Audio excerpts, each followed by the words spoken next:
My paper today will look at the work of Beatrice Forder, a largely unknown pioneer of manuscript conservation who lived and worked in Winchester. Forder conserved and rebound the Winchester Bible in 1947-48, and my paper will look at her work. I'll also try to answer the question, how did she learn to do what she did, and why don't we know more about her? Finally, I will compare her work with other manuscript conservation taking place at the time in England. The Winchester Bible was made at and for Winchester Cathedral in southern England in the later 12th century and has remained at the cathedral for over 900 years. It is the largest of the giant English 12th century lectern Bibles. The Bible was originally in 2 volumes, it was rebound as 3 volumes in the 1820s and was repaired and rebound by Beatrice Forder in 1948 as 4 volumes. Forder's work was ahead of its time in many ways, and I will outline why I think this later. However, her work concentrated on the binding, with less attention being paid to the initials. Although her bindings functioned well, they did restrict the opening somewhat, concealing some of the annotations and corrections in the spine gutters and placing the paint and gilding layers at risk. Concerns about the condition of the manuscript led the cathedral in 2014 to commission a conservation project, and they asked Chris Clarkson to undertake the work. Chris proposed a volume-by-volume treatment plan where each volume was disbound, the paint and gilding layers stabilised, the leaves repaired and then rebound. Work that would also enable a full digitisation of the manuscript. Sadly, he died after only completing the conservation and rebinding of Volume 1 and the conservation of Volume 2. I completed that volume and conserved and rebound the remaining 2, work which I spoke about at the last Care and Conservation of Manuscripts conference. In that paper I said, the opportunity to continue Chris's work on this exceptional manuscript is proving to be a kind of posthumous masterclass, leading towards a greater understanding of Chris's work, both its execution and aims. But I have also gained a deep appreciation of another conservator's work, Beatrice Forder, and my paper will investigate her methods and, more importantly, also her aims, I hope. The process of conservation, especially when a manuscript is to be rebound, begins with excavation, and one of the remarkable features of Forder's work is its reversibility. Here is one of her bindings after the text leaves have been removed. Note the pronounced shaping of the covering leather over the end bands, a feature I'll explore later, and one that puzzled me at first. The ease with which the manuscript could be disbound is remarkable, and rarely encountered in book conservation. When Forder sewed the manuscript, she used loose sewing guards of parchment around the spine fold of each quire. Disbinding has been easy. The sewing threads could be cut, and each quire gently pulled away from the threads. Although Forder subsequently glued up the spine of these guards before covering, no adhesive from the binding has come into contact with the spine folds of the manuscript.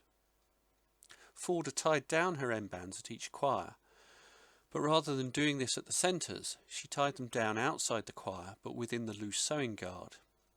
This has made dismantling the manuscript very easy, while leaving the binding's boards, end leaves, end bands and covering leather intact as a case.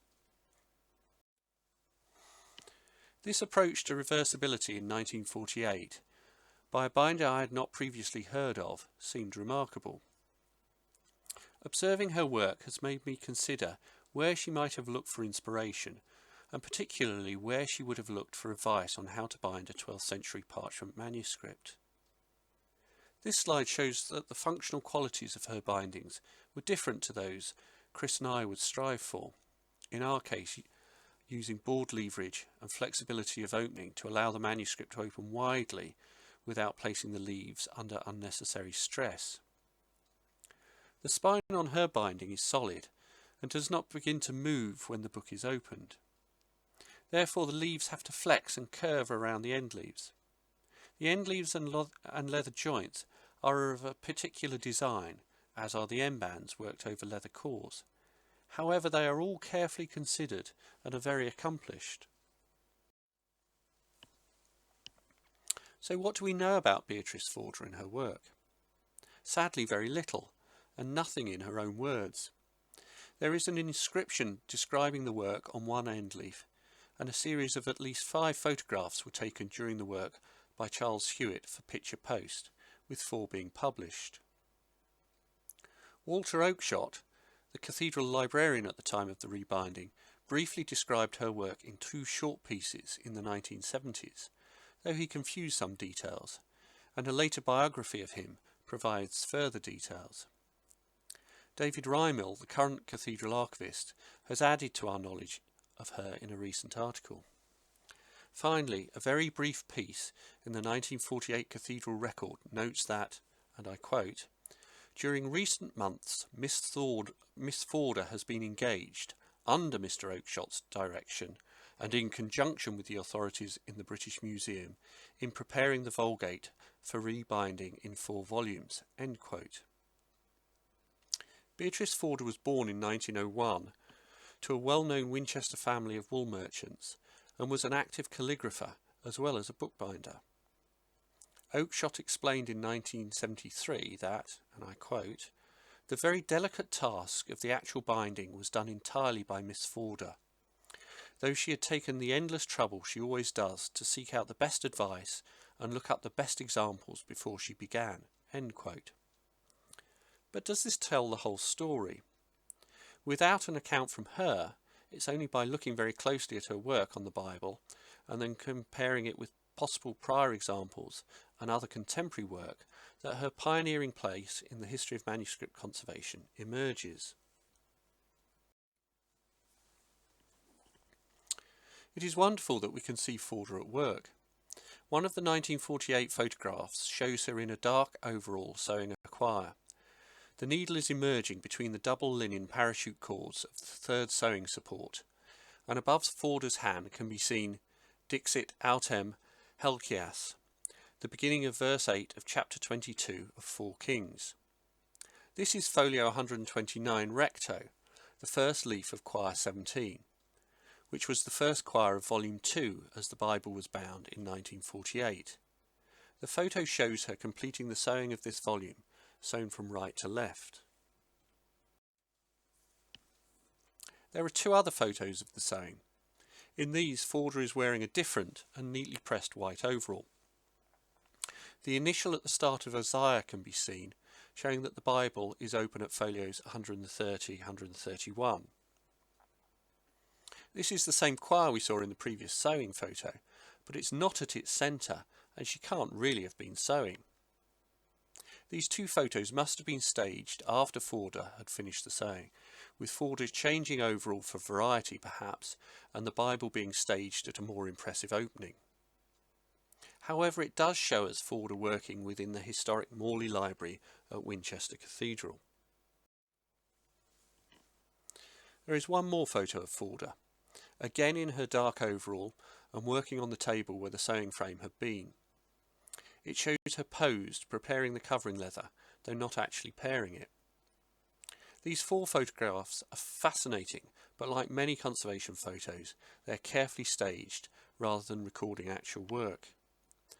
Useful though these photos are, they don't tell the whole story, and a fuller understanding of her work must be sought elsewhere. I've already mentioned Forder's very pronounced end bands, which sit proudly on the spine.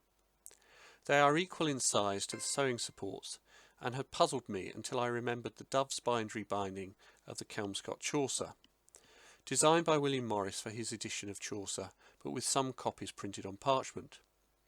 The tawed pigskin binding over oak boards also has pronounced end bands. Does this indicate that Forder had a knowledge of arts and crafts movement bookbinding? Although the binding was designed by Morris and Cobden Sanderson, it was executed by Douglas Cockrell. With this in mind, I turn to his bookbindings and the Care of Books, first published in 1901 and still in print today. It is the textbook most likely to have been available to Forder. Perhaps understandably it does not have a section on how to bind a medieval manuscript. However, it does have a number of techniques scattered throughout that can be seen to have influenced her work. She was clearly a close and attentive reader. When describing headbands, he says, I quote, "Where leather joints are used, the headbands may be worked on pieces of soft leather sized and screwed up," end quote, similar to Forder's headbands on the Bible. Cockerell famously went on to conserve and rebind the Codex Sinaiticus for the British Museum Library in 1935, and his account of the work was published in 1938. The manuscript was bound in 2 separate volumes, with the damaged leaves sewn on paper and parchment guards in a meeting guard structure. The binding is quarter-tored goatskin over oak boards. Interestingly, Cockerell said, and I quote, "The headbands were worked over single cords with yellow purse twist and stand out on the spine like other bands." It would seem that Forder was aware not only of Cockerell's 1901 bookbinding in the care of books, but also his then recent work on Sinaiticus. Douglas Cockerell died in 1945, before Forder began her work, but he continued to have a pronounced influence on approaches to the rebinding of medieval parchment manuscripts until Roger Powell's groundbreaking work on the Book of Kells in 1953. Frustratingly, because Forder's work has been so easily reversed, most of the particular techniques remain hidden within the cases of the bindings. During conservation of the last volume, we decided to transfer the earlier inscribed end leaf to the new binding to ensure that Forder's work continues to be recognised and appreciated. Canon Rowley Ream suggested that we used another of the 1948 flyleaves to add a new inscription recording the recent work. This further dismantling prompted the cathedral to allow a partial excavation of one binding, and I was able to peel back the covering leather and joint to investigate and document her methods further. Forder used separate end leaves of a standard format, 2 single hooked parchment leaves with an outside leather joint. The first is a full skin of pigmented goatskin, the second a whiter calf skin. The parchment leaves are folded at the spine as a concertina to provide 2 valley folds for sewing, with the leather hooked around the outer valley fold of the end leaf. Each end leaf unit has 2 valley folds for sewing. The design of this structure can be recreated from Cockerell's bookbinding in the care of books, though you need to read his section on end leaves carefully to extract each of these design features from different parts of the text, and I'll run the various quotes together. Ends may be made of thin vellum. If so, unless the board is very heavy, it is best to have leather joints.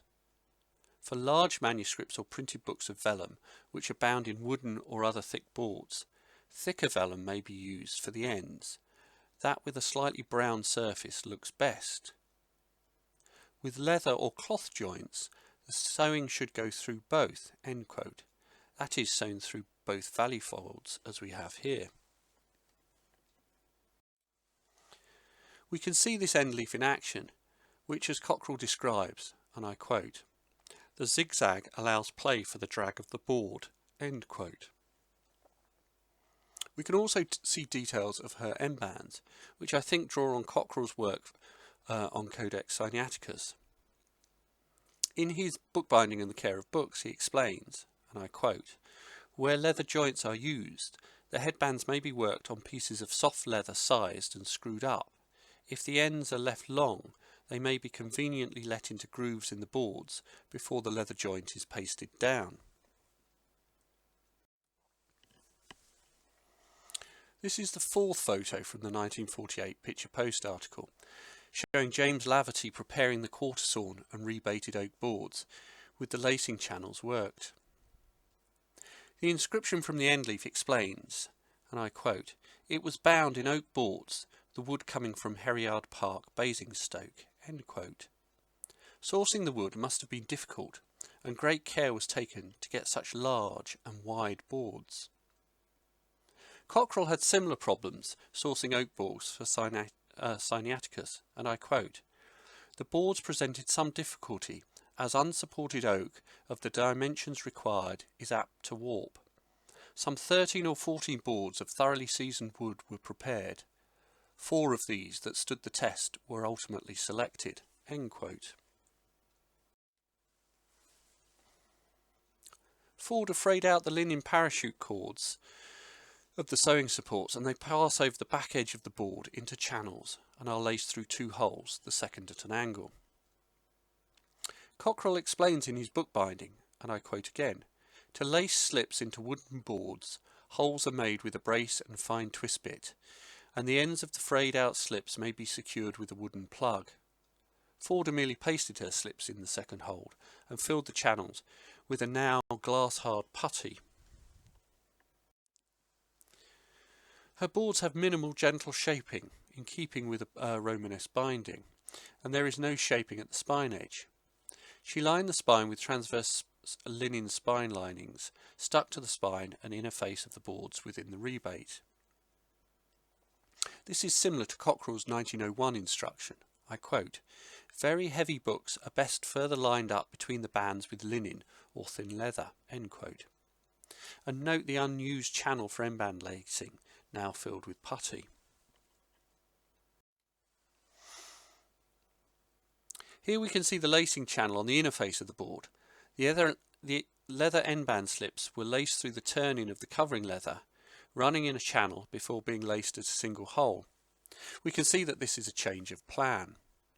The boards were originally prepared for the end bands to be laced from the outside, though it follows the 1901 Cockerell instruction, and I quote again, "If the ends are left long and tied in front while the book is being covered, they may be conveniently let into grooves in the boards before the leather joint is pasted down." End quote.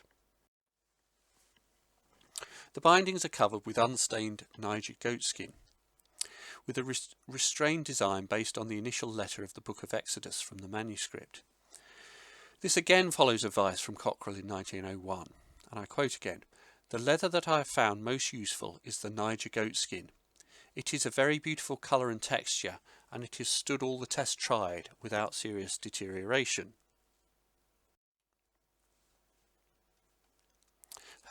Clearly her design was influenced by Cockerell's own design for another Kelmscott Chaucer printed on parchment, one that he had illustrated in his bookbinding and the Care of Books.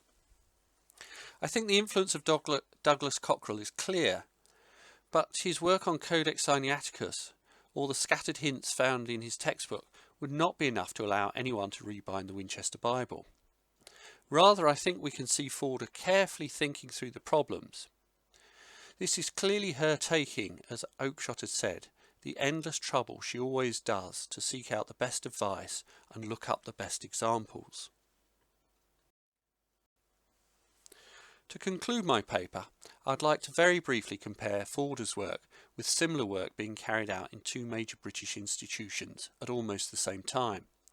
A comparison that I think demonstrates just how remarkable Forder was in the period between the end of the Second World War and Douglas Cockerell's death, but before Roger Powell's future work on the Book of Kells in 1953. The first is a late 6th century Gospels of St Augustine at Corpus Christi College, Cambridge.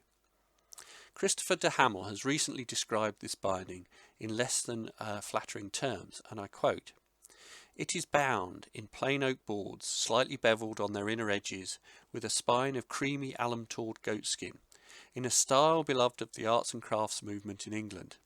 He goes on to say, "The manuscript was bound for the college at the British Museum bindery in 1948-49. The binders stitched the gatherings onto tips of separate and protruding paper guards, fanning them outwards, so that the manuscript can be opened safely at 90 degrees, without bending the original parchment. This was fashionable conservation practice at the time, now no longer recommended because it rather unnaturally alters the original integrity of the book, and as the pages are turned it can result in friction between the gatherings." End quote. I've not been able to see the binding, but Alex Devine of Corpus has sent a number of photos during lockdown. The binding seems to follow the model of Sinaiticus, using tawed goatskin, shaped and cushioned oak boards, and meeting guards. However, this was not carried out with the same careful consideration as Cockerell's work. The meeting guards have led to swelling at the spine, which was accommodated by thinning the boards, and the meeting guards are further staggered to ensure there is a round at the foredge. As de Hamel noted, this follows the fashionable practice at the time, probably as interpreted by a traditionally trained bookbinder, though perhaps without fully considering the needs of the manuscript. The other iconic manuscript that was rebound in the period was Great and Little Domesday at the Public Record Office by T. E. Hassell in 1952. The binding is illustrated and briefly described by Hilary Jenkinson in Domesday Rebound, and I quote, "The gathering sewn not to sewing bands, but to reverse guards. A volume thus made up is then bound in the ordinary way, and when fully opened at any point reveals every scrap of the guarded leaves.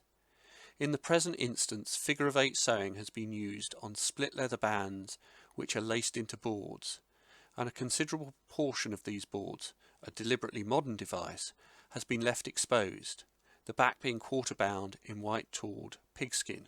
End quote. Again, Cockerell's work on Sinaiticus is clearly the model.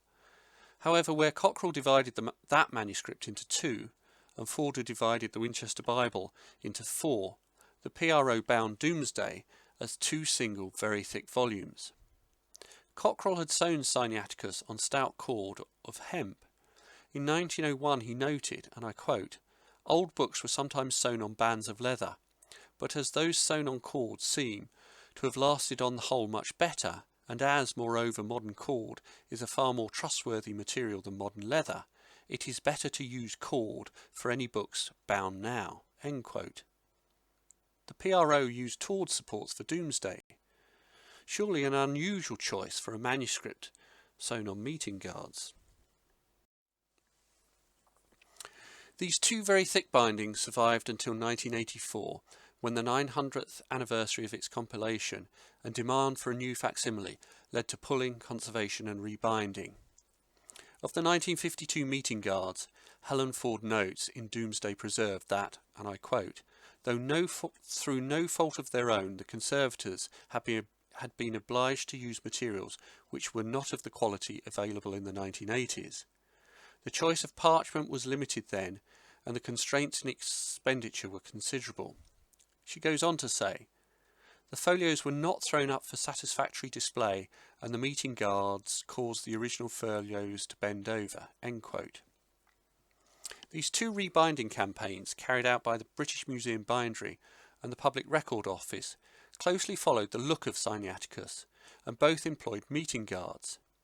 However, it seems that they were following the prevailing fashion rather than considering the particular needs of each manuscript, and without careful choice of materials or an understanding of the underlying principles.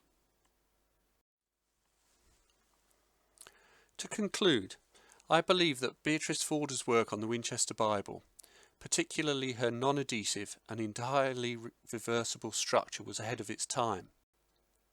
I'm pleased that the remains of her bindings are preserved in the Cathedral Library, and the inscription describing her work has been transferred to one of these recent bindings. Forder should be seen as a pioneer of our field. Her considered approach to the binding of manuscripts, with its thoughtful use of suitable techniques and very careful choice of materials, speaks across the decades to me as a conservator. In some ways she was fortunate to receive her training outside the bindery apprenticeship system, which appears to have allowed her to view problems with fresh eyes, though it's sad that we have no accounts of her work in her own voice. She continued to work for Winchester Cathedral and later for Winchester City Archives before dying in 1976. She was a pioneer in manuscript conservation and should be better known. Thank you.